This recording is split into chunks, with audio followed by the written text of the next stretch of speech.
છોટો હા એક વાત કહું, હા સપનામાં આપણને હોનું મળે અને પછી હવાર પડે ને આંખ ખુલે તો ખોટું પડે, સાચી વાત છે.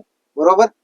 પછી આપણે સપનામાં સારું સારું ખાતા હોય અને પછી આંખ ઉઘડે તો એ ખોટું પડે. હા એ વાત સાચી છે. પછી સપનામાં આપણી ભેગી રાજકુમારી હોય અને પરિયારે આપણા લગ્ન થતા હોય અને પછી જે આંખ ઉઘડે તો એ ખોટું પડે. એ વાત સાચી છે. પછી સપનામાં આપણે હારી હારી ગાડીમાં રખડતા હોય અને આંખ ઉઘડે તો એ ખોટું પડે.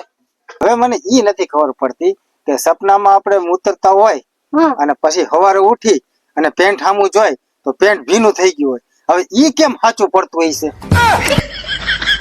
આ વાત ઉપર મારે સંશોધન કરવું જો.